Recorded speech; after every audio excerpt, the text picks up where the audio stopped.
ये बात है 1970-80 की, जब जापान में डर का माहौल था। डर एक ऐसी चीज का जो है या नहीं, पता नहीं। डर एक ऐसी चीज का जो दिखने में तो बहुत सुंदर थी, लेकिन उसके द्वारा दी गई मौत बहुत खौफनाक हुआ करती थी। डर उसका जिससे जापान के लोग डरते थे। आज हम बात करेंगे कुचिसाके ओन्ना के बारे में। जापान के सुनसान रास्तों में कुचिसाके ओन्ना चेहरे पर सर्जिकल मास्क पहने ज्यादातर बच्चों को अपना शिकार बनाती थी। उसका चेहरा सर्जिकल मास्क से ढका होता है और वह बच्चों के पास आकर उनसे पूछती है, क्या मैं सुंदर दिखाई देती हूं? सुनने में यह सवाल एक मामूली सा सवाल लगता है, लेकिन इस सवाल का जवाब शायद सबसे मुश्किल हो सकता है, क्योंकि इस सवाल का जवाब आपकी जान ले भी सकता है और बचा भी सकता है। लेकिन समस्या यह है कि इस सवाल का कोई सही जवाब नहीं है, क्योंकि जब कोई इस सवाल का जवाब ना में देता था तो कुचिसाके कैंची से उस पर वार करती थी और उसे मार देती थी।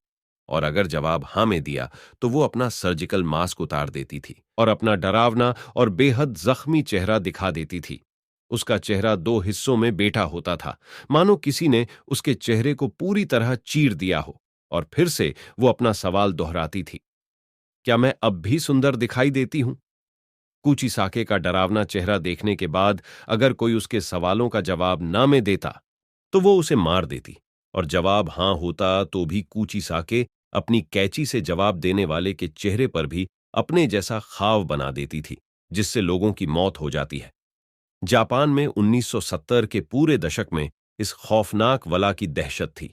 दहशत इतनी कि लोग अपने बच्चों को घर से बाहर नहीं जाने देते थे, और तो और लोगों ने अपने बच्चों को स्कूल भेजना भी बंद कर दिया था।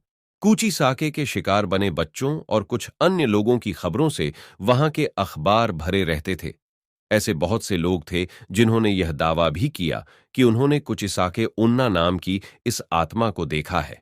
उन दिनों इस खतरनाक चलती फिरती मौत की दहशत इतनी ज्यादा बढ़ चुकी थी कि जापान सरकार को स्कूली छात्रों को पुलिस प्रोटेक्शन देनी पड़ी, ताकि बच्चे बेखौफ स्कूल आ जा सके। लेकिन फिर भी कुचिसाके ओन्ना ने अनेकों बच्चों को अपना शिकार बनाया। लेकिन वो ऐसा क्यों करती थी? यह कहानी शुरू होती है जापान के इयान पीरियड के दौरान। लगभग 1200 से 800 साल पहले जापान के छोटे से गांव में बहुत खूबसूरत औरत रहती थी, जिसे अपनी खूबसूरती पर बहुत नाज था। वह अपने पति के साथ रहा करती थी, जो कि एक समुराय था। युद्ध के दौरान उसे युद्ध में भाग लेने जाना पड़ा। जब वह युद्ध से वापस आया तो उसने अपनी खूबसूरत पत्नी को किसी गैर व्यक्ति के साथ आपत्तिजनक स्थिति में पाया। यह देखकर वो समुराय बहुत क्रोधित हो उठा और अपनी तलवार के एक ही वार से अपनी बीवी को पूरी तरह घायल कर दिया। इस तलवार के घात से उस औरत का मुंह बुरी तरह फट गया।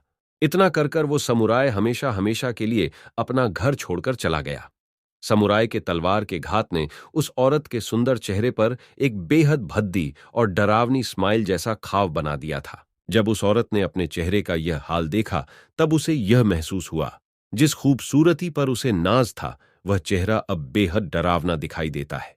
वो खूबसूरत औरत मर गई और लोगों को लगा ये कहानी खत्म हो गई। लेकिन लगभग 800 साल बाद वो फिर से जाग गई और एक खतरनाक रहस्य बन गई, जिसे कहते हैं कुचिसाके ओन्ना। आज भी जापान के कई लोगों का मानना है कि कुचिसाके ओन्ना आज भी जापान की सुनसान गलियों में घूम रही है, अपने अगले शिकार की तलाश में। अगर यह कहानी आपको अच्छी लगी हो तो हमारे इस चैनल को जल्दी से सब्सक्राइब करें और इस वीडियो को लाइक करें। धन्यवाद।